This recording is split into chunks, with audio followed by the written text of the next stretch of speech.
En la cena de presentación entre las dos familias, bajo la luz amarilla tenue de un restaurante en Polanco, la futura suegra me miró directo al oído y soltó una carcajada.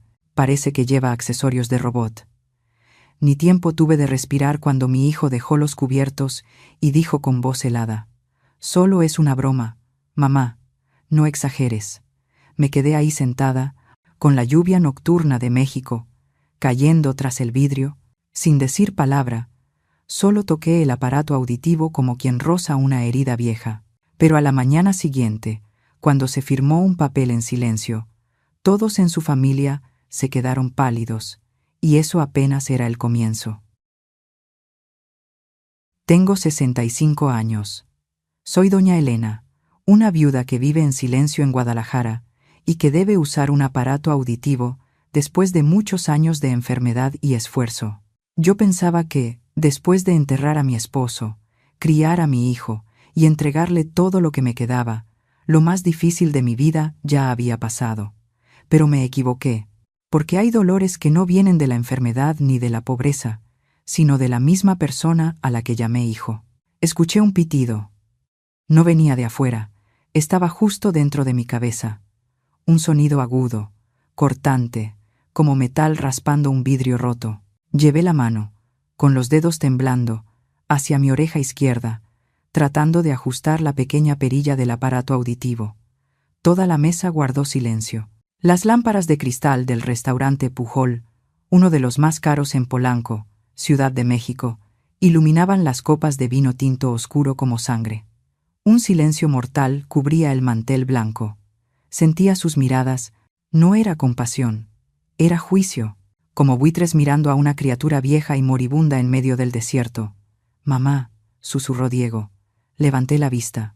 Mi hijo, sentado frente a mí, con ese traje italiano, hecho a mano que yo sabía que costaba lo mismo que 3 meses de ingresos de mi tiendita destartalada en Guadalajara, me miraba, no con los ojos del niño que solía aferrarse a mi falda. Me miraba con una mezcla de preocupación y vergüenza. Su mirada se desvió rápido hacia la mujer sentada en la cabecera. Doña Beatriz Ríos, su futura suegra. Una mujer que olía a dinero y a perfume fuerte, ese tipo de aroma caro que no logra tapar el frío del alma. Ella sostenía su copa de vino, la movía suavemente. El líquido rojo chocaba contra el cristal. «Doña Elena», dijo con una voz dulce pero llena de espinas. «¿Eso qué es? Se ve interesante, ¿no?» Me quedé quieta, la mano aún en la oreja. «¿Perdón, señora?», pregunté con la voz ronca. Tenía la garganta seca aunque acababa de tomar agua. «Ese aparato», dijo ella, señalando mi oreja con el tenedor, un gesto grosero disfrazado de elegancia forzada. «Parece un accesorio de robot. ¿Será que en Guadalajara esto está de moda? Se ve demasiado moderno para una cena íntima como esta, ¿no cree?» El ambiente se congeló. El sonido de los cubiertos contra los platos de porcelana desapareció. Escuchaba con claridad los latidos de mi propio corazón golpeando fuerte en el pecho. Uno tras otro, dolorosos. Ella no preguntaba por interés, se estaba burlando. En medio de un restaurante elegante, donde los meseros caminaban como fantasmas, sus palabras fueron como un balde de agua fría directo a la cara. Volteé a ver a Camila, la prometida de mi hijo, una joven hermosa, de cabello castaño rizado con esmero, la misma que Diego siempre elogiaba como fina y con clase. Esperaba una palabra que me defendiera, un gesto de apoyo, o al menos una mirada comprensiva. Pero no. Camila inclinó la cabeza. Una sonrisa fina, filosa como una navaja, se dibujó en sus labios. «Tu mamá tiene razón», dijo Camila con una voz suave, pero llena de veneno. «La verdad. Sí desentona un poco, doña Elena. Esta cena es muy importante. Queremos que todo sea perfecto. Y ese aparato, como que le recuerda a todos que usted ya está muy mayor, aunque tampoco es que se vea tan vieja, ¿verdad?» Segunda puñalada, más profunda, más cruel. No fue en mi oído, fue directo a mi dignidad. Quise explicar que no lo usaba por vieja, que perdí audición tras tantas noches bajo la lluvia cargando mercancía en el mercado de mayoreo de Guadalajara, solo para mandar dinero a la capital y pagarle la universidad a Diego, que ese aparato es lo único que me permite seguir escuchando la voz de mi hijo con claridad. Pero mis labios no se movieron. Miré a Diego. Mi última esperanza. Toda mi vida la viví por él. Vendí tierras, vendí mi casa, vendí mi juventud para que él pudiera estar aquí, en este mundo de ricos. Él más que nadie sabía por qué su madre perdió la audición. Él sabía que este aparato era una medalla de sacrificio, no un accesorio de robot. Diego bajó su copa de vino. Carraspeó. Contuve el aliento. Dilo, hijo. Diles que soy tu madre. Defiéndeme. Diego sonrió. Una sonrisa forzada, cobarde. Mamá, dijo con tono seco, solo es una broma. Todos bromean un poco para romper el hielo. No lo tomes tan en serio. Baja la mano. Te ves muy tensa. Todo se derrumbó. No fue el techo, fue mi alma. Los pedazos cayeron dentro de mí, haciendo ruido como cristales rotos. Pero por fuera, seguía sentada como una estatua. Solo una broma, repetí en mi cabeza. Solo una broma, la humillación disfrazada de risa, la crueldad legitimada con la palabra chiste. Mi hijo, el niño, que cargué entre tormentas ahora, había elegido un bando, y en ese bando no había lugar para mí. Camila asintió complacida y le susurró algo a su madre. Las dos mujeres rieron bajito. Sus risas, amplificadas por el aparato auditivo, retumbaban en mi cabeza como graznidos de cuervos anunciando la muerte. Bajé la mano lentamente. No lloré. Las lágrimas son un lujo que ya gasté hace 10 años. Tampoco me quité el aparato auditivo. ¿Por qué habría de hacerlo? ¿Para que ellos pudieran seguir burlándose sin preocuparse de que yo los escuchara? Tomé el tenedor. Mi mano áspera y endurecida contrastaba por completo con los cubiertos de plata reluciente. Sí, dije en voz baja, pero lo suficiente para cortar su risa. Si ustedes dicen que fue una broma. Bajé la mirada y corté el filete. La carne era suave, sangrante, pero en mi boca sabía a nada, sin sabor. La cena continuó. Hablaban de la boda, de la luna de miel en Europa, de la casa en Lomas de Chapultepec. Hablaban como si yo no estuviera, o como si fuera una sombra, un adorno viejo olvidado en una esquina. El aparato captaba todo. El tintinear de copas, los sonidos de la masticación, las risas fingidas, y hasta el suspiro de alivio de Diego al verme en silencio. Él pensó que yo había cedido, que era débil. Pero se equivocaba. No guardaba silencio porque perdí. Callaba porque estaba escuchando el crujido de la ruptura del lazo maternal que veneré por más de 30 años. El ruido alrededor crecía. La música de piano, que antes era suave, ahora sonaba distorsionada, estridente, a través del filtro del aparato. Yo seguía allí, sola entre los que se suponía eran mis más cercanos, sintiendo el aire helado del aire acondicionado en mi nuca, un frío que calaba. Y me pregunté, si tú fueras yo, si estuvieras sentada en esta silla, escuchando a tu propio hijo unirse a otros para convertir tu dolor en burla, ¿qué harías? ¿Volcarías la mesa, les gritarías en la cara y te irías? ¿O harías lo que yo hice? Quedarte quieta, tragar ese bocado amargo y empezar a calcular el precio que todos pagarán por esta cena. Porque en esta vida, ninguna comida es gratis, ni siquiera la comida de la traición. Aquella noche, el hotel estaba tan silencioso que daba miedo. Me acosté en la cama blanca, mirando fijo al techo. El ambiente era muy distinto al de mi vieja casa de madera en Guadalajara. Aquí todo era frío, aséptico, sin olor a madera húmeda, sin grillos en la noche, sin el calor de los recuerdos. Me quité el aparato auditivo y lo puse sobre la mesa de caoba brillante. Un pequeño clic sonó, y el mundo se sumió de inmediato en un silencio espeso, un silencio que era tan seguro como solitario. Pero en mi cabeza, los sonidos del pasado comenzaron a regresar, más ruidosos y feroces que cualquier ruido real.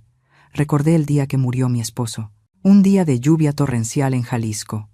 El camión de carga volcó en una curva. Lo trajeron de vuelta en un ataúd cerrado. Ese año, Diego tenía apenas 5 años. Yo estaba bajo la lluvia, con el agua mezclándose con mis lágrimas, abrazando fuerte a mi hijo que, asustado, se pegaba a mis piernas. «Mamá», Tengo hambre, murmuró. Esa frase marcó el resto de mi vida. No podía caer. No podía morirme. Tenía que vivir, y tenía que vivir con más fuerza que nadie. Para criar a Diego, hice de todo. Vendí el último terreno que mis abuelos nos dejaron. Abrí una tiendita de abarrotes, vendía botellas de tequila y cigarros sueltos a los borrachos de madrugada. Me levantaba antes de que saliera el sol para surtir mercancía, y me dormía cuando los huesos ya no daban más, al cantar del gallo. Diego creció listo, brillante, diferente a los niños llenos de tierra del barrio pobre donde vivíamos. Él era mi orgullo, la única luz en la vida oscura de una viuda. El día que fue aceptado en la Facultad de Derecho en Ciudad de México, lloré. Lloré de alegría, lloré de impotencia. La colegiatura en la capital era una cifra enorme. Se tragó todos los ahorros que había juntado en 15 años. Pero no fue suficiente. Faltaba dinero para la renta, la comida, los libros, y para que él pudiera estar al nivel de los demás. Me miré al espejo. La mujer ahí tenía 40 años, pero parecía de 60. El cabello medio canoso, la piel curtida por el sol, y los oídos. Los oídos comenzaban a fallar por tantas noches, trabajando en un taller ruidoso para ganar un poco más. El doctor me dijo que tenía daño auditivo por exposición al ruido y exceso de esfuerzo. Necesita reposo y una cirugía, dijo. La cirugía costaba justo lo que Diego necesitaba para pagar el primer semestre y la renta del departamento cerca de la universidad. No dudé ni un segundo. Salí del consultorio, rompí el papel del diagnóstico y le mandé el dinero a mi hijo. Estoy bien, le mentí por teléfono, tratando de escuchar su voz entre el zumbido en mis oídos. Las ventas van bien en la tienda. Tú solo enfócate en estudiar. No te preocupes por mí. Diego creyó, o eligió creer para calmar su conciencia. Con los años, mi audición empeoró. De oír poco pasé a quedarme sorda del oído izquierdo. El derecho apenas captaba algo. Empecé a vivir en un mundo de sonidos rotos. Tuve que comprar este aparato auditivo. No el más moderno ni el más discreto que anuncian en la tele, sino uno viejo, más barato, grande y tosco. Porque el dinero que ganaba aún se lo mandaba a Diego, para que comprara un auto, para que se pusiera trajes italianos, para que saliera con chicas como Camila. Miré el aparato auditivo ahí, solo, sobre la mesa, bajo la luz amarilla de la lámpara de noche. Se veía patético. Era, en efecto, un accesorio de robot averiado, como dijeron Beatriz y su madre. Pero ellas no sabían que esa cosa fea era la prueba viva de cuánto me había desgastado. Cambié mis oídos por el futuro de Diego, y hoy ese futuro volvió para destrozarme el corazón. Solo era una broma. La voz de Diego volvió en mi memoria. No era la voz del niño de 5 años con hambre. Era la voz de un hombre extraño, un cobarde escondido tras las faldas de su esposa, dispuesto a traicionar a su madre por una sonrisa de la clase alta. No me defendió. Le daba vergüenza de mí. Le avergonzaba que mi aparato auditivo lo hiciera quedar mal ante la familia de su esposa. Le aterraba que mis orígenes humildes mancharan el currículum brillante de licenciado Diego Morales, que yo construí a punta de sudor y lágrimas. Me di vuelta. Las sábanas frías rozaban mi piel. Recordé la mirada de Camila, el desprecio disfrazado de educación. Ella no solo me menospreciaba, me veía como una carga, un obstáculo que debía ser eliminado después de la boda. Usted debería saber cuál es su lugar. Eso decían sus ojos, aunque su boca no lo dijera. Me incorporé. La oscuridad cubría la habitación del hotel. Extendí la mano y tomé el vaso de agua. Bebí un sorbo. El agua helada bajó hasta el estómago, calmando un poco la rabia que ardía en mí, pero despertando otro dolor. El dolor de abrir los ojos. Durante todos estos años, pensé que estaba construyendo un castillo para mi hijo, pero en realidad estaba cavando mi propia tumba. Miré por la ventana. La Ciudad de México brillaba con luces lujosas. En algún lugar allá afuera, en ese departamento caro que yo avalé para que pudiera alquilarlo, Diego seguramente dormía al lado de Camila. ¿Se estarán burlando de mí? ¿O ya se habrán olvidado? Tal vez creen que volveré a Guadalajara después de la boda, que regresaré a esa tiendita vieja, a vivir lo que me queda en silencio, esperando llamadas para pedirme dinero. Pero se equivocan. Tomé el aparato auditivo y me lo puse de nuevo. El mundo del sonido regresó, el zumbido del aire acondicionado, el ruido lejano de los autos, mi propia respiración, pesada, entrecortada, pero clara. Ya no soy la madre que sacrifica todo a ciegas como ayer. La cena de esta noche no fue solo una presentación, fue una declaración de guerra, y si quieren guerra, esta madre les va a mostrar de lo que es capaz una mujer que levantó todo con sus propias manos desde las cenizas de Jalisco. Saqué el celular y abrí un mensaje viejo del banco. El saldo de mi cuenta de ahorro para el retiro, ese que Diego siempre creyó que no valía la pena, brilló con fuerza en la oscuridad. Apagué la pantalla. La oscuridad volvió, pero esta vez ya no daba miedo. Ahora era mi aliada. Mañana será un día largo. Y ya no voy a quedarme callada. El departamento de Diego está en el piso 15 de un edificio de lujo en Roma Norte. Es bonito, frío y sin alma. Paredes de concreto gris pulido. Ventanales de piso a techo que dejan entrar todo el sol ardiente de la Ciudad de México, pero que no logran calentar el ambiente. Todo es minimalista. Sofá negro de piel, mesa de comedor de mármol negro. Incluso el refrigerador de 2 puertas parece un bloque de acero inoxidable, emitiendo un zumbido constante que solo yo con el aparato auditivo al máximo podía oír con claridad. Han pasado 3 días desde la cena en Pujol, 3 días de un silencio incómodo. Estaba parada en la cocina, con un aguacate maduro en la mano. Pensaba preparar guacamole para el desayuno, ese platillo que a Diego le encantaba de niño. No, doña Elena. La voz vino de detrás de mí. Me sobresalté. El cuchillo se deslizó un poco sobre la cáscara rugosa del aguacate. Me giré. Camila. Estaba apoyada en el marco de la puerta, con una taza de espresso humeante en la mano. Llevaba ropa de yoga ajustada que resaltaba su figura delgada y moderna. No me miraba.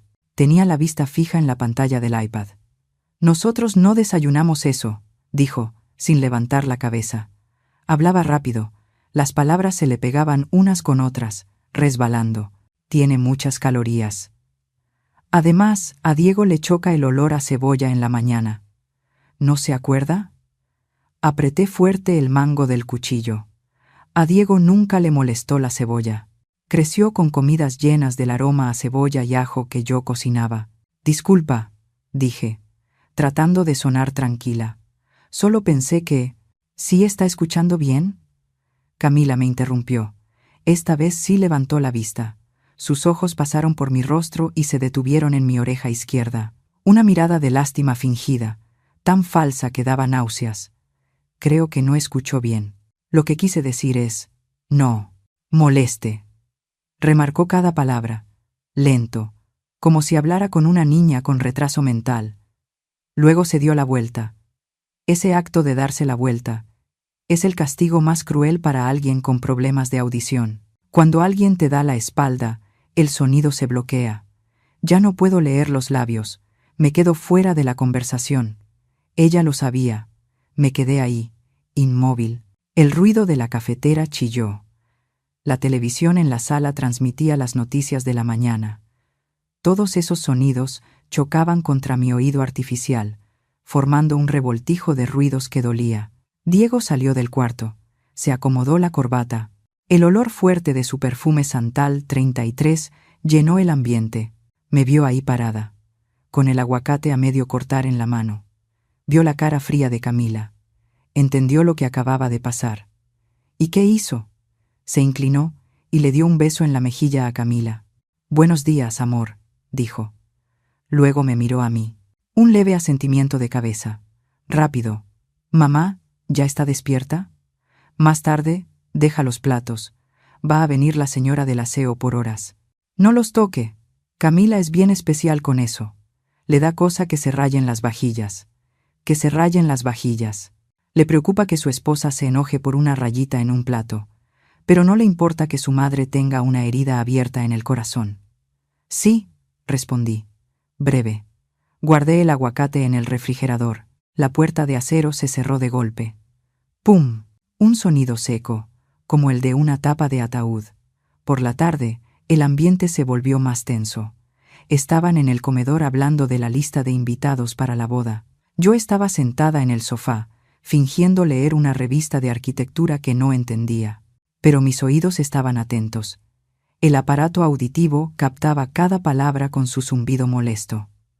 La familia Morales, por parte del novio, murmuraba Camila, deslizando el dedo por la pantalla del iPad. Muy pocos. ¿La mamá de Diego va a invitar a alguien? Supongo que a unos parientes del pueblo, respondió Diego. Su voz era baja, insegura. Unos amigos del mercado y la tía María. No se puede, interrumpió Camila. Su voz era cortante. Diego, mira la lista de mi lado. Pura gente de negocios de mi papá, políticos, senadores. ¿Vas a sentar a unas señoras que venden verduras al lado del subdirector del banco? Nada que ver. Silencio. Contuve la respiración. Defiéndelos, hijo. Esas son las personas que te daban dulces de niño, los que le prestaron a tu mamá dinero cuando estabas enfermo. Entonces, ¿los ponemos en una mesa apartada?, sugirió Diego. Mejor recorta la lista, dictó Camila. Doña Elena ya está grande. Seguro ni quiere atender a tantos. Invita a 2 personas. Eso basta. 2 personas. Toda mi vida, los lazos, los favores, las amistades, reducidos a un número redondo, para hacerle espacio a socios que ni siquiera recuerdan sus nombres. Cerré la revista. Me levanté y caminé hacia la mesa. Camila me miró de reojo, sin ninguna incomodidad. Ni siquiera se molestó en ocultar el iPad. ¿Estamos hablando de la boda?, pregunté. Sí, respondió Diego, evitando mirarme. Jugaba con una pluma cara entre los dedos. Doña Elena, dijo Camila, girándose para quedar de frente conmigo. En sus labios había una sonrisa de esas fabricadas. Estamos reorganizando el espacio para después de la boda. Este departamento es de concepto abierto y pues es un poco ruidoso. Hizo una pausa, para que la palabra ruidoso se clavara en mi oído. Y usted sabe, su audición es sensible. Aquí hay muchos autos, sirenas, y al estar en un piso alto, la presión tampoco es buena para su oído. La miré directo a los ojos. Grandes, cafés, bien maquillados, pero tan fríos como un lago en invierno. ¿Y eso qué?, pregunté. Camila inclinó la cabeza, un gesto inocente que daba miedo. Pensamos que, después de la boda, tal vez sería mejor que usted regresara a Guadalajara. Allá el aire es más limpio, más tranquilo, y tiene amigos. Estaría más a gusto. Aquí pasa todo el día encerrada. Nosotros trabajamos. Y usted se ve solita. Da pena. Da pena. Usó palabras de lástima para disfrazar el hecho de que me estaba echando. Miré a Diego. Tenía la cabeza baja, mirando el plano de las mesas, las orejas rojas. Lo había escuchado todo. Lo había entendido todo. Diego, dije su nombre. ¿Tú qué opinas? Diego levantó la vista. Tenía los ojos inquietos, asustados. Miró a Camila, luego a mí. Pues, ella tiene razón, mamá, balbuceó. Aquí se aburre. En el pueblo. Está más en su ambiente. Además. Dudó. ¿Además qué? Además, este cuarto de huéspedes. Camila quiere convertirlo en oficina. Necesitamos espacio para crecer profesionalmente. No se entiende, ¿verdad? Escuché cómo algo se rompía. Muy despacio. No era una taza. Era el último pedazo de fe que tenía en este hijo mío. Resulta que ya lo tenían planeado. Yo era solo una huésped vencida en el mismo lugar donde dejé todos mis ahorros para pagar el depósito. Ya veo, asentí, despacio. No grité, no reclamé. La rabia ya había pasado el punto de explotar. Se volvió un bloque de acero frío dentro de mí. Sí, lo pensaré, dije. Me di la vuelta y caminé hacia el cuarto de huéspedes, el que pronto sería su oficina. Cerré la puerta. La habitación estaba completamente oscura. Solo entraba un poco de luz amarilla de la calle por entre las cortinas. Me quité el aparato auditivo y lo dejé sobre la mesa de vidrio. El mundo se apagó. Me senté al borde de la cama, alisando con la mano la sábana. En ese silencio absoluto miré a mi alrededor. Todo me resultaba ajeno. El olor a pintura, a velas aromáticas, el olor de la indiferencia. Metí la mano en el bolsillo y toqué el recibo arrugado de la transferencia bancaria que siempre llevo conmigo como si fuera un amuleto. En él decía: remitente, Elena Morales. Destinatario, empresa inmobiliaria. Concepto: pago del 40% del valor del penthouse. Roma Norte. Ellos creen que estoy vieja, que estoy senil, que soy una viejita de pueblo que solo sabe obedecer y temerle al brillo de la capital. Diego olvidó quién le enseñó a escribir. Camila olvidó que, antes de ser una señora sorda, fui una mujer que peleaba sola contra un montón de tipos rudos en el mercado para defender su puesto. Resulta que, susurré en la oscuridad, aunque ni yo misma me escuchaba, esta casa nunca fue mía. Y ese hijo tampoco lo es ya. Abrí la laptop. La luz azulada de la pantalla iluminó mi cara llena de arrugas. No busqué boletos para regresar a Guadalajara. Tecleé en el buscador: requisitos para cancelar un aval inmobiliario. Mis dedos se movían sobre el teclado. El sonido de las teclas rompía el silencio de la noche, constante, como el conteo regresivo de una bomba. Al mediodía, el sol en Ciudad de México caía a plomo, pero en este departamento las cortinas siempre estaban cerradas. Una oscuridad artificial lo cubría todo. Fría, densa. Estaba sola. Diego se había ido al trabajo. Camila se fue al spa con su mamá. Me dejaron aquí como a una perra vieja cuidando la casa, con una instrucción rápida: hay comida fría en el refri. Mamá se las arregla. No tenía hambre. Estaba sentada en el escritorio de Diego. No por chismosa. Fue el destino. Una ráfaga de viento desde el balcón, quizás la señora del aseo, olvidó cerrar bien. Hizo volar unos papeles que Diego había dejado descuidadamente sobre la mesa. Cayeron al suelo. Blancos. Resaltaban sobre la madera oscura como hojas secas en un velorio. Me agaché a recogerlos. La espalda me dolía. Las rodillas crujían. La vejez me recordaba la debilidad del cuerpo. Pero mis ojos, detrás de los lentes, aún veían muy claro. Iba a acomodarlos con cuidado. Pero una línea en negritas me saltó a los ojos. Contrato de crédito comercial, Proyecto Santa Fe. Y justo debajo, en el apartado de aval: Elena Morales. Mi mano se quedó inmóvil. Yo nunca firmé esto. Pasé las páginas rápidamente. El corazón empezó a latirme desordenado, no por miedo, sino porque una mala intuición comenzaba a tomar forma. Esto no eran papeles del departamento. Ese ya lo había avalado. Esto era un nuevo préstamo. Un préstamo enorme para invertir en la cadena de restaurantes de la familia Ríos, la familia de Camila. Y mi nombre estaba ahí. No había firma falsa. Aún no había firma. Pero toda mi información personal estaba completa. Mi cuenta de retiro, la libreta de ahorros en Guadalajara, los papeles del poco terreno que me quedaba en el pueblo, todo llenado con detalle, con una precisión escalofriante. Seguí leyendo. Una nota adhesiva amarilla estaba pegada sobre la última página. La letra descuidada de Diego decía: mamá va a firmar el viernes en la noche. No la presionen.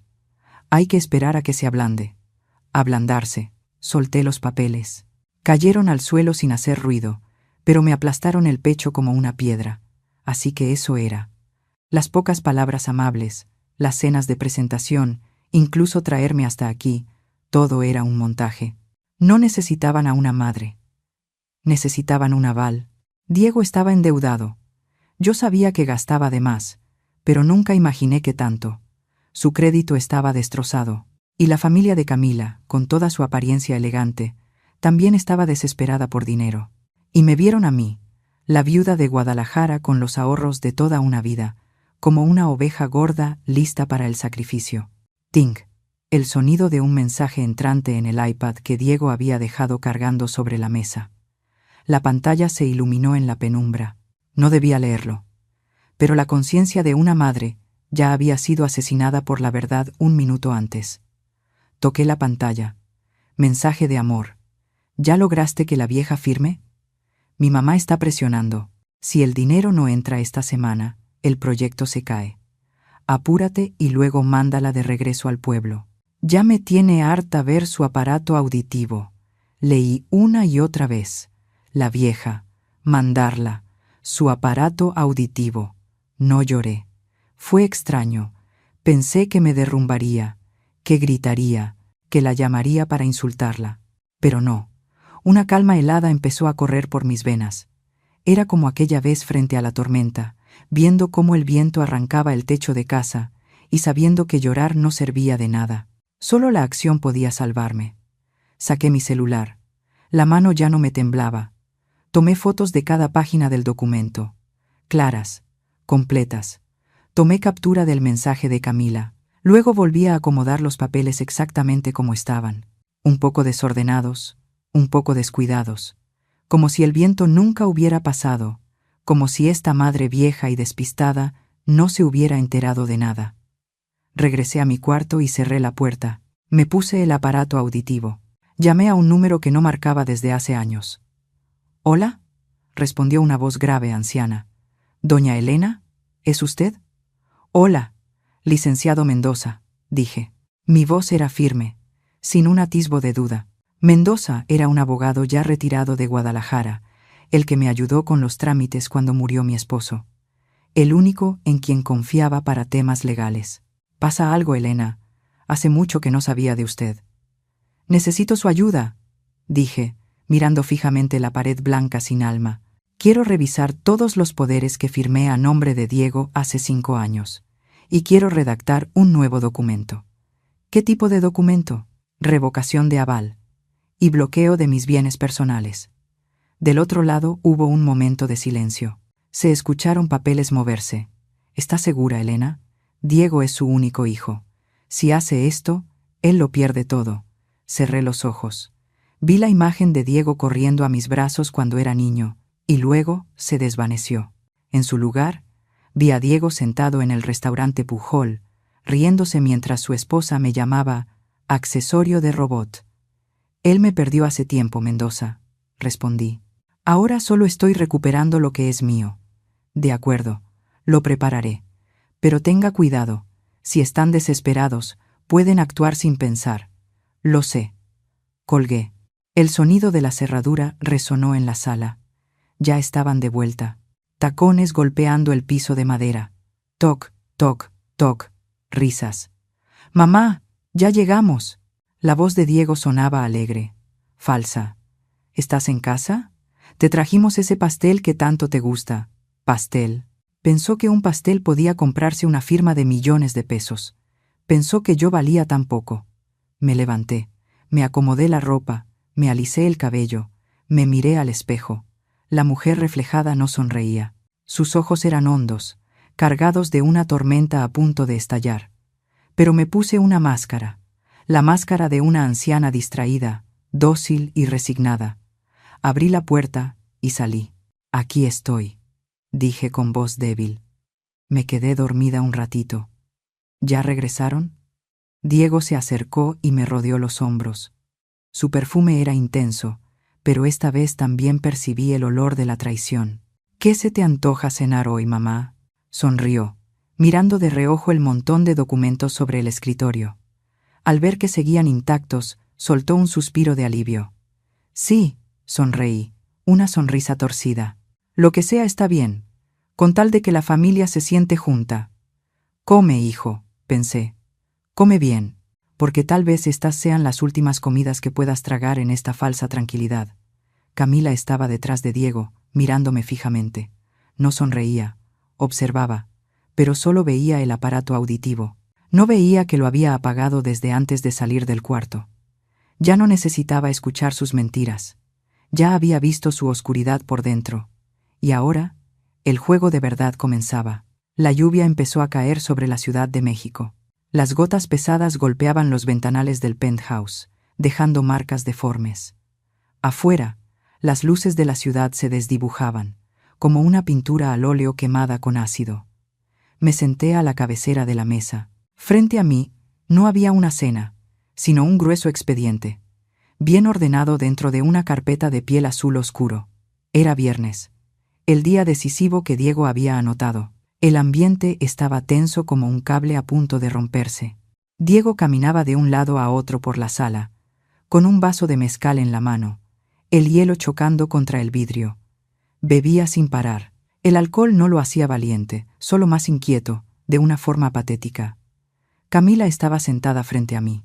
Ella no bebía. Estaba lúcida. Demasiado lúcida. Empujó el expediente hacia mí. El sonido de la piel rozando el mármol resultó inquietante. ¡Shh! Ese ruido fue captado por mi aparato auditivo y amplificado como un cuchillo arrastrándose sobre concreto. «¿Doña Elena?», empezó Camila, con una voz dulce, un dulzor envenenado. «Ya lo hablamos bien. Sobre lo de Guadalajara, la apoyamos. Pero…» Se detuvo. Sus dedos comenzaron a marcar el ritmo sobre la mesa. «Pero la casita vieja que tiene allá abajo, tenerla vacía, es un desperdicio. Termina dañándose, se llena de humedad, y encima hay que pagar impuestos. Usted sabe, el mercado inmobiliario está en buen momento. Tenemos un socio que quiere comprar ese terreno para poner un almacén». Levanté la vista. La casita vieja, el lugar donde nació Diego, donde florecía la bugambilia morada que mi esposo plantó antes de morir, donde están el altar, el incienso y mi juventud entera. Ellos querían venderla. No, ya la habían vendido. Vi el contrato de anticipo justo debajo de su mano. «Esa es una casa de ofrendas», dije. Mi voz era grave, áspera. «¿Ofrendas? Ay, doña». Camila soltó una risa burlona y agitó la mano como espantando una mosca. «Los muertos ya están muertos. Lo importante es la gente viva. Diego necesita capital para invertir en la cadena de restaurantes de mi familia. Es la oportunidad de su vida. ¿O no quiere que su hijo triunfe?». Estaba manipulando. Usaba el futuro de mi hijo como moneda emocional para forzarme. Busqué a Diego con la mirada. Estaba de espaldas, mirando por la ventana. No se atrevía a mirarme a los ojos. «Diego», lo llamé. Se sobresaltó, sus hombros temblaron. Se dio vuelta. Tenía los ojos rojos, por el alcohol y por la vergüenza. «Di algo», le pedí. «¿Quieres vender la casa de tu padre?». Diego tragó saliva. Miró a Camila. Ella lo fulminó con la mirada, dándole una orden sin palabras. Diego se acercó a la mesa. Dejó su vaso. «Mamá», su voz temblaba, «esa casa ya está muy vieja. ¿Para qué la quiere? Fírmala y usamos ese dinero para invertir. Ganamos y lo compartimos. Cuando yo sea rico, te compro 10 casas más grandes, más bonitas. 10 casas más». No entendía. Creía que una casa es solo cemento.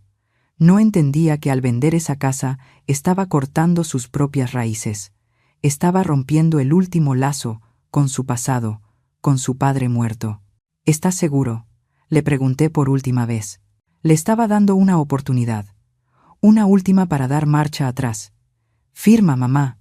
Diego alzó la voz, su impaciencia explotando en una rabia sin sentido. «Deja de complicarnos la vida. Siempre con tus cosas anticuadas. ¿Para qué guardas esa porquería? ¡Firma! ¡Y ya!». Su grito atravesó mi aparato auditivo, se me clavó en el cráneo. Porquería. Mis recuerdos, mi sudor, mi amor. Para él solo eran basura. Camila sonrió satisfecha. Sacó de su bolso una pluma Montblanc negra, brillante. La destapó y me la tendió. «Aquí tiene», dijo ella, con una voz fría, sin rastro de amabilidad. «Firme aquí y aquí. Cuando terminemos mañana mismo se puede regresar a Guadalajara. Ya le compramos el boleto. Primera clase, ¿eh? El boleto ya estaba comprado. Seguro también ya habían empacado mis cosas a escondidas. No me pidieron mi opinión, solo me lo informaron. No era una conversación, era un desalojo. Tomé la pluma. Pesaba. Estaba helada. Miré la línea donde debía firmar. Cedente, Elena Morales. Cerré los ojos. Pasó un segundo en silencio. 2, 3. En esos 3 segundos, la madre débil y sumisa dentro de mí murió. La mató mi propio hijo. Abrí los ojos. No firmé. Dejé la pluma sobre la mesa, suavemente, sin hacer ruido. Está bien, dije. Una sola palabra. Diego y Camila soltaron el aire, aliviados. Creyeron que «está bien» significaba que aceptaba vender. Creyeron que me había rendido. Pero estoy muy cansada, añadí, llevándome la mano a la frente. No veo bien, me tiemblan las manos. Mejor firmo mañana. Ahora necesito recostarme. El aparato auditivo se quedó sin batería. Ya ni escucho bien. Me lo quité frente a ellos. Ese gesto fue una muralla. Corté toda comunicación. Me negaba a escuchar más súplicas o amenazas. Pero Camila intentó decir algo, pero al verme quitar el aparato, chasqueó la lengua con el ceño fruncido. «Está bien», leí en los labios de Diego. Le dio una palmada en el hombro a su esposa. «Mañana será. Con que acepte es suficiente. No la presiones. Si se enferma va a ser un problema». Un problema. Me levanté y caminé lentamente hacia mi habitación. La espalda encorvada, los pasos lentos. Una actuación perfecta de una anciana derrotada. Cerré la puerta. Eché el seguro por dentro. Silencio total. Pero dentro de mí, un fuego ardía con furia. No me acosté. Saqué de debajo de la cama mi vieja maleta de tela, la única cosa que realmente me pertenecía en este lugar de lujo. No empecé a empacar ropa. Solo tomé lo más importante. Mis documentos personales, la libreta original de ahorros, las fotos viejas de mi esposo y el expediente que había copiado en secreto la noche anterior. Miré una última vez la habitación. Sin nostalgia. Me puse un abrigo grueso. Me até bien la bufanda. Me coloqué el aparato auditivo, pero lo dejé en volumen 0. Esperé. 1 hora. 2 horas. El reloj marcaba las 2 de la madrugada. Afuera, la sala estaba en silencio. Seguramente ya dormían, soñando con el dinero que sacarían al vender mi casa. Abrí la puerta de mi cuarto. Caminé despacio. El piso de madera de lujo no hacía ruido. Me movía como un fantasma en la casa de mi propio hijo. Pasé frente a su cuarto. La puerta estaba entreabierta. Vi a Diego dormido, con el brazo sobre la frente. «Adiós, hijo mío», pensé. «Quieres libertad, te la daré. Libertad para derrumbarte». Dejé una hoja sobre la mesa del comedor. No era el contrato firmado. Era una nota pequeña, escrita con letra temblorosa pero firme. «Me voy a casa. No me busquen». No expliqué nada. No reclamé nada. El silencio es la respuesta más cruel. Abrí la puerta principal. El viento frío entró de golpe. Salí al pasillo. Llamé el elevador. Las puertas se cerraron, ocultando el lujoso penthouse. Bajé al vestíbulo y salí a la calle. La lluvia había cesado. Las calles de Ciudad de México estaban vacías, mojadas, reflejando la luz amarilla de los faroles. Respiré hondo. El aire helado llenó mis pulmones, pero no sentí frío. Sentí alivio. Hice señas a un taxi. «A la Terminal Norte», le dije al conductor. El auto arrancó en la oscuridad. Metí la mano al bolsillo, donde estaba el celular. Escribí un mensaje para el licenciado Mendoza. Solo 2 palabras. «Hágalo ya». Apagué el teléfono. Saqué el chip. Lo partí en 2 y lo lancé por la ventana. El pedazo de plástico cayó sobre el asfalto, desapareciendo en la noche. Igual que la doña Elena dócil de ayer. Esa ya estaba muerta. Ahora solo queda una mujer que va a recuperar la justicia para su propia vida. Y cuando amanezca, la tormenta de verdad va a comenzar. Guadalajara me recibió con un sol seco y polvoso, sin aire acondicionado fresco, sin ese olor falso a esencia de citronela. Solo el olor a tierra cocida, a elotes asados en la calle y a recuerdos viejos. Me paré frente a mi casa. La reja oxidada chirrió con un cric agudo cuando metí la llave en la cerradura. Ese sonido, que a otros les molestaría, para mí fue un saludo. Era la voz de lo que es mío. Entré, todo cubierto con una capa fina de polvo. El altar de mi esposo seguía en la esquina de la sala, el incienso apagado, las flores secas y arrugadas. Dejé la vieja maleta de tela sobre el piso de mosaico. Lo primero que hice no fue descansar. Fui directo al altar y encendí un incienso. El aroma del copal llenó la habitación, fuerte, desplazando el olor a humedad del abandono. Ya estoy en casa. Le susurré a la foto en blanco y negro de mi esposo. Y no voy a dejar que nadie te venda. Me senté en la silla de roble vieja junto a la ventana. Era dura. Me dolía la espalda, pero firme. No como ese sillón de piel suave del penthouse de Diego que se hundía al sentarse. Aquí. Sentía mi espalda erguirse. Saqué del bolsillo un teléfono barato que acababa de comprar en la terminal. SIM nuevo. Nadie tenía ese número, excepto una persona. Ring, ring. El celular sonó. Puntual. Habla Mendoza, respondió con voz ronca el viejo abogado. ¿Cómo va todo?, pregunté, acariciando el aparato auditivo que había dejado sobre la mesa. Ya está hecho el primer paso, dijo Mendoza, y pude oír el sonido de papeles moviéndose a través del altavoz de mala calidad. Ya presenté la solicitud ante el juzgado y mandé un aviso urgente al banco. Pedí congelar el uso de los bienes como garantía, por indicios de fraude y coerción contra una persona mayor. Bien. Pero, Elena, su voz bajó de tono, sabe lo que esto significa, ¿verdad? En cuanto se active la orden de bloqueo, los préstamos de Diego se van a congelar de inmediato. Su historial de crédito quedará manchado. Todo el proyecto de los ríos se va a detener por falta de respaldo. Miré por la ventana. Una bugambilia florecía bajo el sol. Sobrevivía gracias a sus raíces profundas, que absorbían cada gota de agua y resistían cada sequía. Diego nunca conoció la sequía. Yo lo regué demasiado, hasta pudrirle las raíces. Necesita una lección, Mendoza, respondí. Cree que el dinero cae del cielo, o del bolsillo de una vieja madre senil. ¿Cuándo quiere que active la orden? Miré el reloj de pared. Se había detenido a las 5 de la tarde desde quién sabe cuándo. El lunes por la mañana, dije. Inicio de semana. Cuando abran los bancos. Que tengan su último fin de semana feliz. Está bien. Como usted diga. Colgué. No puse la batería en el aparato auditivo todavía. Me gustaba este silencio.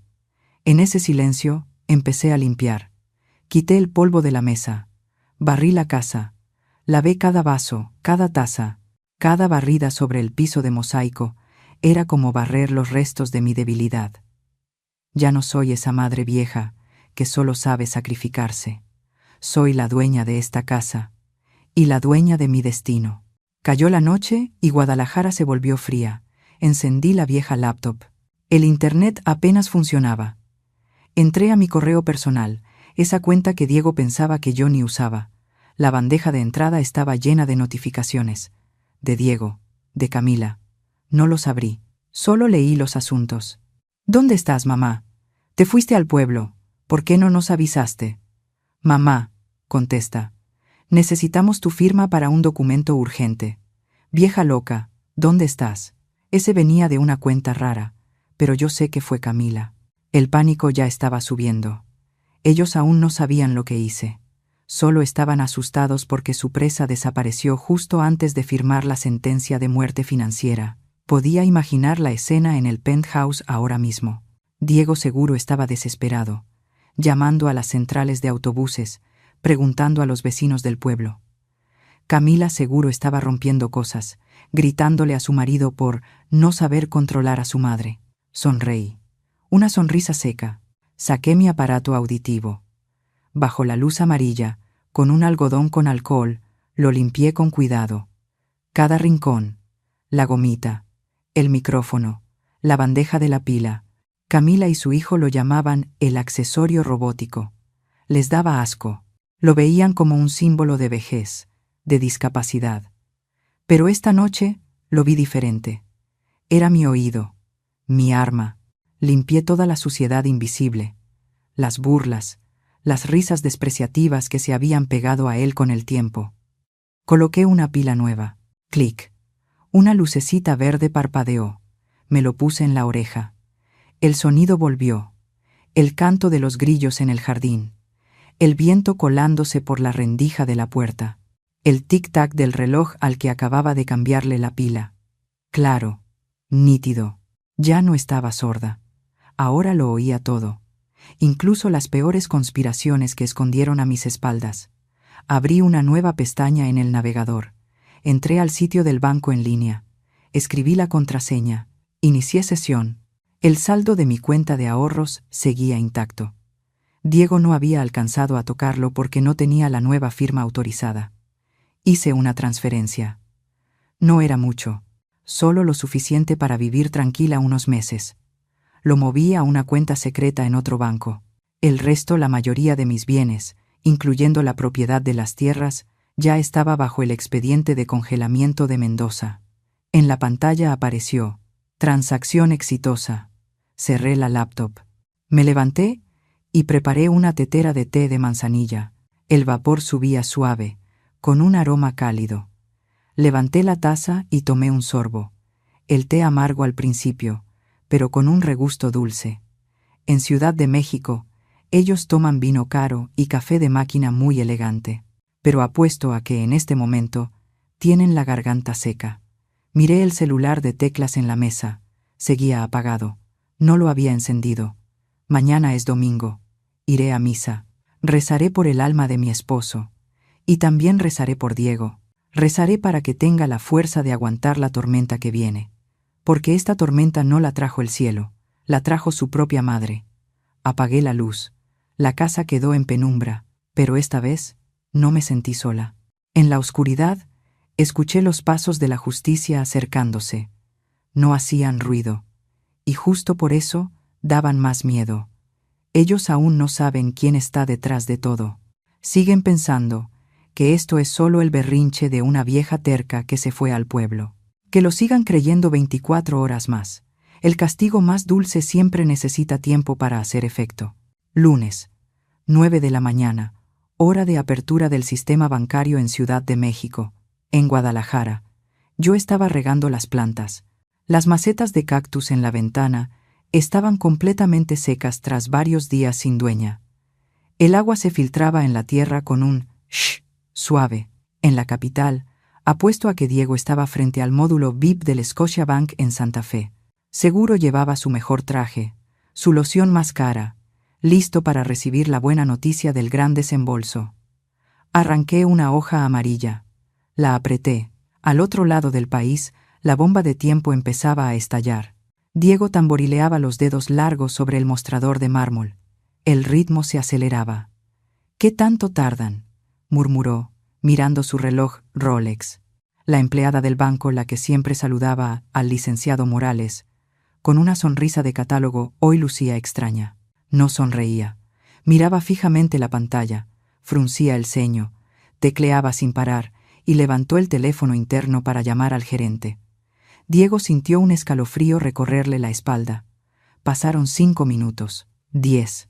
Salió un hombre de mediana edad, el director de la sucursal, el mismo que había invitado a Diego a cenar para cerrar el trato del préstamo. «Señor Morales», dijo, sin darle la mano, voz seca, «tenemos un pequeño problema con su expediente». «¿Qué problema?». Diego se puso de pie de golpe. «Mi mamá ya aceptó ser garante. Los papeles de la tierra, la cuenta de ahorros, todo está en el sistema, ¿no?». «Sí, estaba en el sistema». El gerente ajustó sus gafas. «Pero esta mañana recibimos una orden urgente de embargo del juzgado de Jalisco. Además, un documento que revoca toda autorización patrimonial relacionada con la señora Elena Morales». «¿Qué?», Diego gritó. Su voz rebotó en el ambiente elegante y silencioso del banco. «Tiene que ser un error. Seguro es un fallo del sistema». La cara de Diego se puso roja. «Mi madre es una señora de rancho. No sabe usar la banca en línea, mucho menos mandar documentos legales. Revísenlo de nuevo». «Ya lo revisamos 3 veces». El gerente le mostró una hoja impresa. «Su cuenta está congelada mientras se investiga el proceso de otorgamiento del crédito. También se ha bloqueado su tarjeta de crédito. Le pedimos que se retire». Diego tomó la hoja. Le temblaban las manos. Miró la frase «transacciones suspendidas». No creía que su mamá lo hubiera hecho. Pensaba que era mala suerte. Un error del sistema. La burocracia inútil de los empleados bancarios. Sacó el celular. Llamó a Camila. «El número que usted marcó está ocupado». Camila no estaba en una reunión. Estaba ocupada, furiosa. En una sala de juntas con paredes de vidrio que daban a la avenida Reforma, lanzó la carpeta sobre la mesa. ¿Retirar la inversión? ¿Por qué justo ahora?, gritó a la representante del fondo. Señora Ríos. El hombre frente a ella dio un sorbo a su café, tranquilo. Este proyecto de cadena de restaurantes dependía del apalancamiento financiero de su esposo. Acabamos de recibir la noticia de que su préstamo fue rechazado. Sin el capital correspondiente, el riesgo es muy alto. Tenemos que retirarnos. Es solo un problema técnico, siseó Camila, mientras el sudor le corría por la base del maquillaje perfecto. Mi esposo es abogado. Mi suegra tiene terrenos por montones en Guadalajara. El dinero no es problema. Cuando el dinero esté en la cuenta, hablaremos. El hombre se levantó, abrochó su saco y se fue. Camila quedó sola en medio de la amplia sala. Agarró el celular. 10 llamadas perdidas de Diego. Llamó de regreso. ¿Qué demonios hiciste?, gritó al auricular apenas contestó él. Todos los socios se retiraron. Dijiste que la vieja había firmado. Entonces, ¿por qué el banco marca error? No lo sé. La voz de Diego del otro lado sonaba igual de alterada. De repente hubo una orden de embargo. Debe ser un problema con papeles viejos. Estoy yendo al despacho del abogado para revisar. ¿Un error? ¿Tú, que eres abogado, dejas pasar errores? Cállate. Ya estoy hasta el cuello. Por primera vez. Por primera vez, Diego se atrevía a gritarle a Camila. El respeto, la condescendencia, o mejor dicho, la sumisión, se desvanecieron en cuanto los intereses estuvieron en juego. Yo estaba sentada en la terraza tomando té de manzanilla. La brisa de la tarde soplaba suave. Tranquilidad. El celular básico sobre la mesa vibró con fuerza. Número desconocido. Pero yo sabía que era Diego. No podía usar su número normal porque seguramente ya lo estaban acosando los cobradores, o tenía miedo de que lo estuvieran espiando. Dejé que sonara 3 veces. Tomé un sorbo de té. Ajusté el audífono. ¿Bueno?, contesté. Con voz temblorosa, lenta. La voz de la doña Elena despistada. «¡Mamá!», Diego gritó al teléfono. «¿Dónde estás? ¿Qué hiciste con los papeles?» «¿Diego?», pregunté, fingiendo no escuchar bien. «Ya estoy en casa, hijo». «¿Qué decías? ¿Qué papeles?» «El banco. El banco me bloqueó las cuentas. Dicen que hay una orden del juzgado de Jalisco. ¿No hiciste algún trámite raro?» «¿Trámite?». Me reí por dentro, pero suspiré por fuera. «Yo no sé nada, hijo». Llegué a casa, y la cerradura del portón estaba trabada. Tuve que pedirle al señor Mendoza, el vecino, que viniera a ayudarme, y él me dijo que revisaría los papeles de la tierra por si las dudas, que no se fueran a dañar con las termitas. ¿Mendoza?». Diego se quedó en silencio. ¿El viejo abogado Mendoza? Sí. Es muy amable. Me dijo que los guardaría por seguridad. «Maldita sea», rugió Diego. Se oyó un golpe fuerte en la mesa a través del teléfono. ¿Por qué le diste los papeles a ese viejo senil? Seguro cometió algún error en el trámite y por eso el juzgado bloqueó todo. Me arruinaste, mamá. ¿Te das cuenta? Aún no sospechaba de mí. Pensaba que yo era tan tonta como para entregar los papeles a alguien más y causar un accidente. Su arrogancia era su mayor punto ciego. Entonces, ¿qué hago, hijo?, pregunté con voz preocupada. ¿Quieres que vaya a pedirle que los devuelva? No, no hagas nada, gritó Diego. Si metes más las manos, lo echas todo a perder. Deja que yo lo arregle. Quédate quieta. Colgó. Tut, tut, tut. Dejé el celular sobre la mesa. Sonreí. Quieta, me dije. Sí, me quedaré quieta. Quieta viendo cómo se ahogan. El penthouse en Roma Norte fue clausurado esa misma tarde por falta de pago de la segunda cuota. Tuvieron que mudarse temporalmente a un departamento de servicio más pequeño y feo en la zona de Narvarte. Las maletas estaban tiradas por todos lados. Doña Beatriz, la madre de Camila, estaba sentada en el sofá, con el ceño fruncido. «A ver», señaló con el dedo a Diego, «decías que tu familia tenía poder. ¿Y ahora qué? Mi hija perdió el proyecto. Mi familia quedó en ridículo ante los socios. Todo por la ineptitud tuya, y de tu madre pueblerina. Diego agachó la cabeza, el cabello desordenado. Lo siento, fue un error técnico del abogado de allá. Mañana mismo vuelo a Guadalajara para arreglarlo. Camila estaba parada junto a la ventana, con una copa de vino barato en la mano. Su mirada era fría como el hielo. Diego, dijo de pronto, ¿qué pasa? ¿Estás seguro de que tu mamá no lo hizo a propósito? La pregunta cayó como una piedra en el silencio. Diego levantó la cabeza. Doña Beatriz también miró a su hija. ¿Qué estás insinuando?, frunció el ceño Diego. ¿Mi mamá? ¿Estás loca? Esa señora toda su vida vendió abarrotes. Ni sabe prender una computadora. Habla con un acento de rancho. ¿Cómo crees que tiene la capacidad de congelar cuentas bancarias internacionales? Pero... Camila giró la copa. Se fue justo antes de firmar. Y justo después, congelaron todo. Muy casual, ¿no crees? Fue culpa del viejo Mendoza, soltó Diego. Ese anciano despistado seguro metió la demanda equivocada en lugar del poder notarial. Mi mamá seguro le dijo algo. Él lo malinterpretó. Mañana voy, y le meto una demanda que no va a olvidar. Doña Beatriz soltó una risa burlona.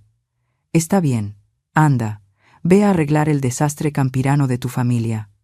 Camila, mañana vienes conmigo. Tenemos que ver a otros socios. Ya no cuentes con este inútil. Se levantó y jaló a Camila hacia el dormitorio. La puerta se cerró de golpe. Diego se quedó solo en la sala estrecha. La luz neón del letrero afuera iluminaba su rostro con un tono verdoso, casi fantasmal. Abrió la cartera. Sacó una foto de su graduación conmigo.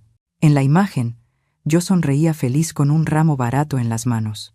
Él también sonreía, confiado, mirando hacia el futuro. «Mamá», murmuró, «otra vez metiéndote en problemas. ¿Por qué siempre eres una carga para mí?» Todavía me culpaba. Todavía pensaba que yo era un estorbo. No sabía que esa carga acababa de quitarle la piedra que usaba de escalón y que toda su vida comenzaba a derrumbarse. En Guadalajara, apagué la luz y me fui a dormir. Esta noche dormí tranquila, porque sabía que mañana, cuando Diego bajara del autobús en Guadalajara, ya no encontraría a la viejita buena que siempre lo recibía. Encontraría una sentencia, y cuando la verdad saliera a la luz, el dolor más grande no sería perder el dinero, sería darse cuenta de que la persona que más despreció era la única con el poder de quitarle absolutamente todo. Mediodía en Guadalajara. El sol pegaba fuerte. El portón de mi casa temblaba. Pum, pum, pum. El estruendo metálico rompía el silencio del barrio pobre. Yo estaba sentada en la sala, frente a mí, el abogado Mendoza. Sobre la mesa, un expediente ya abierto. «Ahí viene», dijo Mendoza, quitándose los lentes para limpiarlos. Su voz era calmada, como una roca. Asentí. No fui a abrir. El portón no tenía seguro. Un segundo después, Diego irrumpió. Ya no tenía el porte de licenciado Morales de Polanco. Camisa arrugada, empapada en sudor, la corbata chueca, los zapatos italianos llenos de polvo, la cara roja, las venas del cuello marcadas. Entró directo a la sala. «¡Mamá!», gritó, la voz rota entre rabia y agotamiento. «¿Qué demonios hiciste? ¿Por qué cancelaste el aval? ¿Por qué bloqueaste los bienes? Sabes que estoy a punto de ir preso por fraude bancario». Se lanzó hacia la mesa para agarrar los documentos. «Alto, Diego», dijo Mendoza. Su voz era vieja, pero con autoridad. Puso la mano firme sobre el expediente. «Cállese, viejo decrépito». Diego le apuntó con el dedo a Mendoza. «Fue usted quien manipuló a mi madre, ¿verdad? ¿Qué va a saber ella de leyes? Ella solo es. Ella es tu acreedora más grande, señor Morales». Lo interrumpí. Diego se quedó helado. Se volvió hacia mí.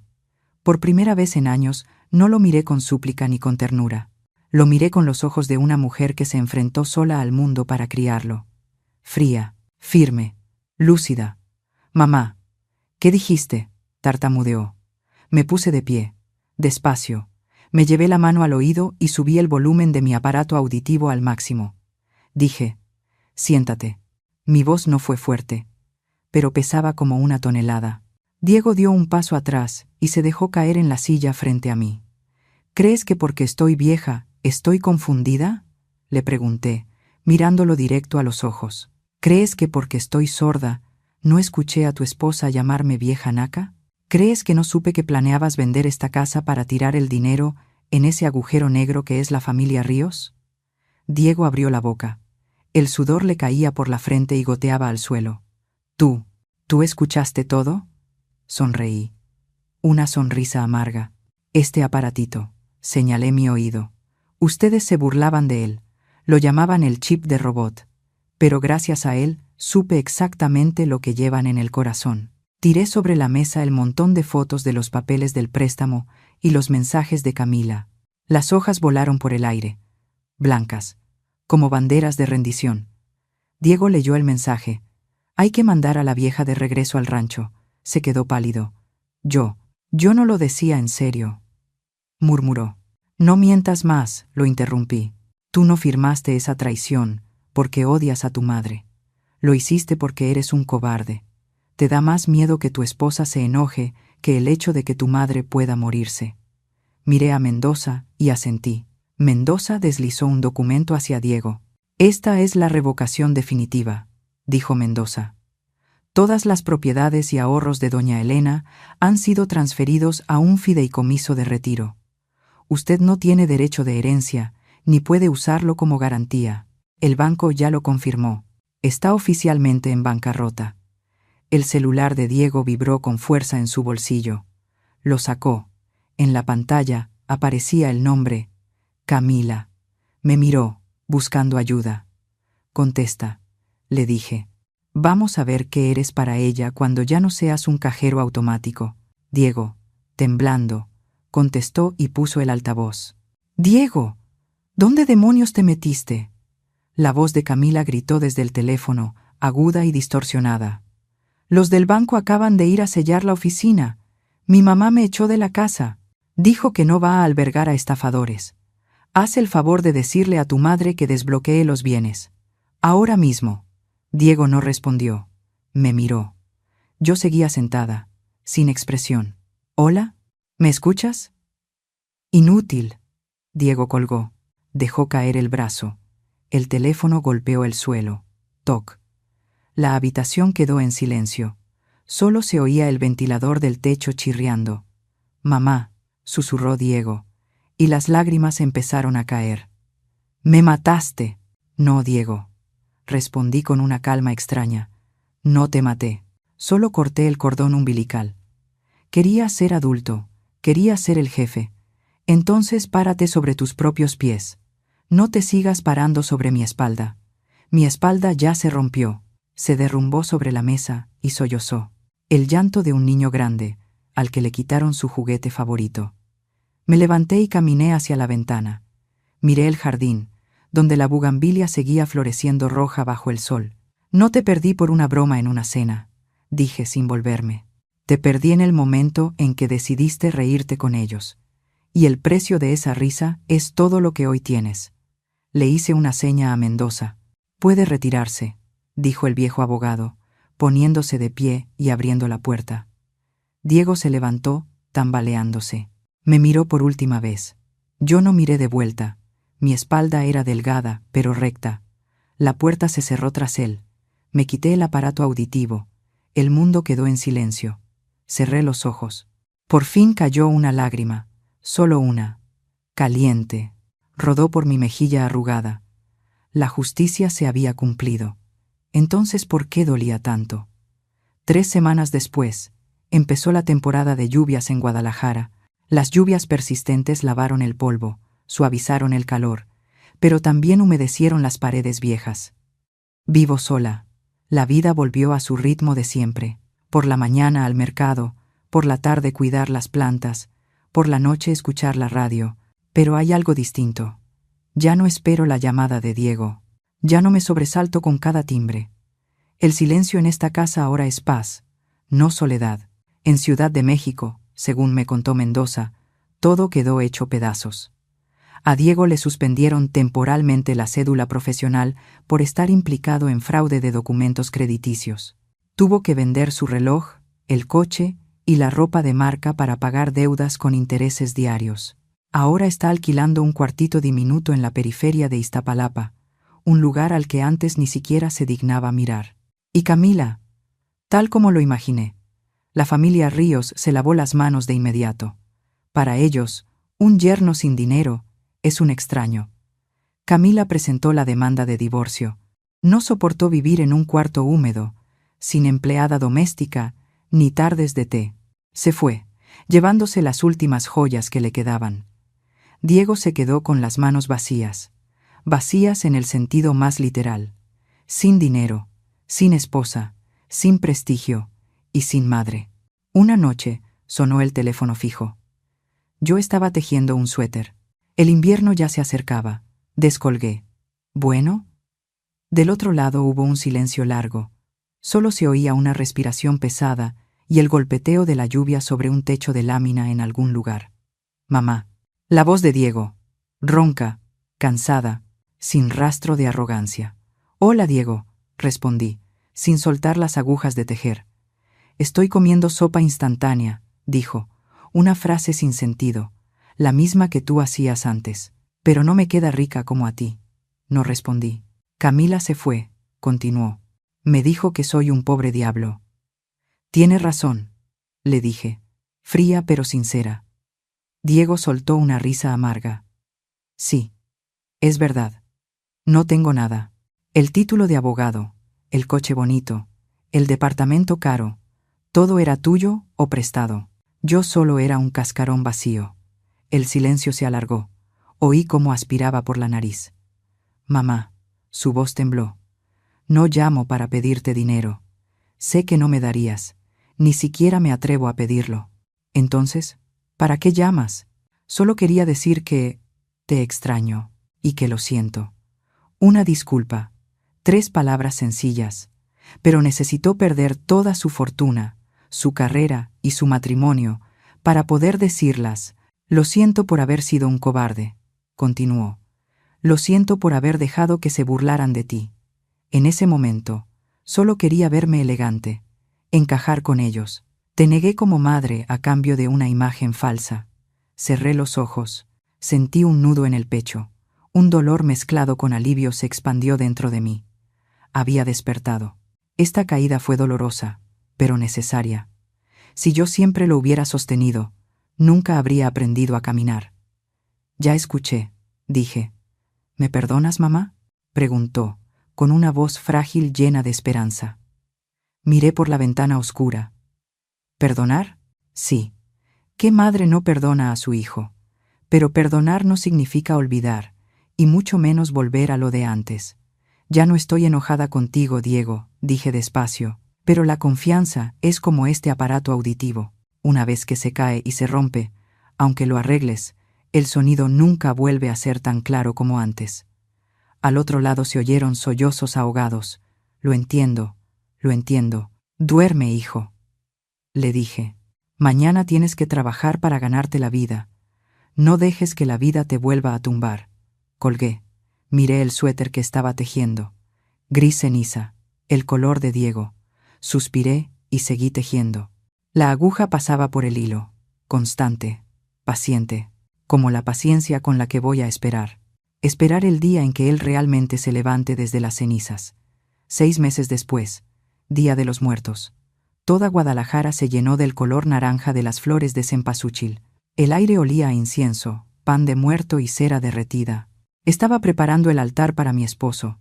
Su foto sonreía entre flores y calaveritas de azúcar de muchos colores. Coloqué una botellita de tequila. Clac. El sonido del portón. No me giré. Sabía quién era. Pasos lentos entraron al patio. Zapatos de lona baratos golpeaban suavemente el piso de cerámica. Ya no se oían los tacones de cuero elegantes marcando poder. Hola, mamá. Me di la vuelta. Diego estaba ahí, más delgado, piel quemada por el sol. Llevaba una camiseta simple y jeans deslavados. Parecía 10 años mayor, pero sus ojos brillaban. Ya no evitaban mi mirada. Me miraban directo. No traía regalos caros, solo un ramo de cempasúchiles frescos, aún mojados de rocío. Vine a ver a papá, dijo. Asentí y me hice a un lado. Diego se acercó al altar. Colocó las flores en un florero. Se quedó en silencio mucho rato, con las manos juntas en oración. Lo observé. Su espalda estaba un poco encorvada por el peso de la vida. Sus manos ya tenían callos. Dicen que ahora trabaja como asistente en una oficina de defensa pública, ayudando a los que no pueden pagar un abogado. Mal pagado, duro, pero honesto. Me miró. ¿Cómo estás, mamá? Igual, respondí. El aparato auditivo sigue funcionando bien. Sonrió. Una sonrisa triste pero sincera. ¿Te ayudo a arreglar el estante de la cocina? Lo vi un poco chueco. Sí, en la bodega hay un martillo. Se remangó la camisa y fue al cuarto de herramientas. No se quejó. No dijo que la casa estaba sucia o vieja. Almorzamos juntos. Caldo de pollo con elote, comida de pobres. Diego comía con gusto. Sorbía ruidoso, ya sin ese aire falso de caballero de Polanco. Mamá dejó la cuchara sobre el plato. ¿Qué pasa? Gracias. ¿Por la comida? No negó con la cabeza. Gracias por haberme dado ese golpe tan duro. Si no lo hubieras hecho, seguro seguiría siendo el títere de los ríos. Perdí dinero, pero me volví a encontrar. Lo miré. Sentí el corazón liviano. Ahí estaba. Mi hijo, el hijo de mi difunto esposo, había vuelto. No a esta casa, sino a su dignidad. Le serví un pedazo de carne. Y cuando termines, te vas. Ya me acostumbré a vivir sola. Se detuvo un segundo. Luego asintió con comprensión. Sí, tomaré el camión de la tarde. Sabía cuáles eran mis límites. Yo lo perdoné, pero jamás volvería a permitir que dependiera de mí ni en dinero ni en techo. Tenía que salir adelante solo. Antes de irse, Diego me vio batallando con el aparato auditivo. Se le había aflojado la pila. Déjame a mí, dijo. Se acercó y tomó con cuidado el aparatito. Sus manos eran ásperas pero hábiles. Cambió la pila, quitó el polvo, luego lo colocó en mi oído con mucha delicadeza. Ese gesto me recordó cuando yo le amarraba los cordones. ¿Ya escuchas bien?, susurró cerca de mi oído. Escuché su respiración, su corazón y el viento moviendo las hojas del jardín. Sí, respondí. Muy bien. Diego retrocedió y sonrió. Se colgó la mochila. Ya me voy, mamá. El mes que viene vuelvo. Sí, y trae flores, no regalos. Salió por la puerta. La sombra del atardecer se alargaba a sus espaldas. Me quedé parada en la entrada mirándolo irse. Me toqué el aparato auditivo. Ya no era un objeto frío e inerte. Tenía el calor de las manos de mi hijo. La vida es justa. Hay quienes tienen que perderlo todo para valorar lo que tenían. Y hay madres que tienen que aprender a ser duras para conservar su dignidad y enseñarle a su hijo a ser persona. Entré a la casa. El aroma de las flores de cempasúchil llenaba el aire. Mañana volverá a salir el sol. Y yo estaré aquí, tomando té, escuchando la radio, en la paz completa de una mujer que venció al destino. La historia que acabas de escuchar es ficticia, pero cada sonido estático del aparato auditivo, cada firma temblorosa a punto de vender la casa heredada y la silueta solitaria de doña Elena tocan algo muy real. Que no todas las historias de venganza buscan destruir. Hay historias de venganza escritas con un silencio que duele, con el retiro de una bondad mal dirigida y con el aprendizaje de ser dura para proteger la última pizca de dignidad. Doña Elena no es una heroína. Es solo una madre común y corriente. Entregó hasta sus oídos para que su hijo pudiera ser abogado. Fue tratada como accesorio robótico por su nuera y estuvo a punto de perder su único refugio por la avaricia de otros. Pero en vez de convertir su dolor en veneno, lo convirtió en sentencia. No con gritos, sino con una hoja que cancelaba la garantía. No con venganza ruidosa, sino con su retirada a Guadalajara, obligando a quienes vivían de ella a aprender a sostenerse solos. Ella no pidió sangre, solo pidió respeto. Y cuando lo logró, quienes se burlaron de su sacrificio tuvieron que enfrentarse al colapso de sus propias vidas. Porque no hay poder más grande que la claridad de una madre que ha descubierto el límite de su sacrificio. Contamos esta historia, no para alimentar el rencor, sino para recordarte que hay heridas que no se borran, pero pueden marcar los límites que protegen tu paz. Hay dolores que no vienen a destruirte, sino a enseñarte que el mayor tesoro no es el dinero, sino tu autonomía. Y hay madres que, aunque traicionadas hasta el fondo, eligen perdonar no por debilidad, sino porque saben que perdonar sin olvidar es la única forma de enseñar a sus hijos a madurar. Si alguna vez te hicieron sentir menos por tu edad, si te trataron como carga en tu propia familia, si tuviste que apagar tu aparato auditivo para no escuchar palabras hirientes, recuerda esto: la mejor venganza no es hacer caer a nadie, sino vivir en paz y tan libre que ya no tengan poder sobre tu vida.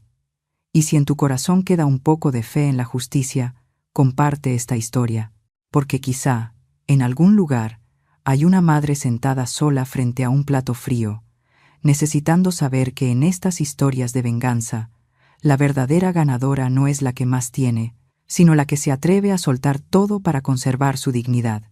Cuando cierres este video, quédate con una cosa: no todas las batallas se ganan haciendo ruido. Algunas se ganan simplemente manteniendo tu casa y tu paz interior. Deja un mensaje en los comentarios para esas madres y mujeres que están aprendiendo a poner límites después del dolor. Y no olvides suscribirte a Historias con Calma. Aquí, cada historia es una velita encendida, iluminando rincones oscuros del alma, recordándonos que de las cenizas de la traición aún puede nacer la luz de la libertad y la compasión. Al final del video, te invitamos a ver 2 historias de venganza más, donde personas que fueron usadas por su propia sangre aprendieron a levantarse, no para vengarse, sino para vivir con más libertad y paz. Porque a veces, solo con un corazón que ya se rompió, uno descubre la fuerza real del soltar y sanar.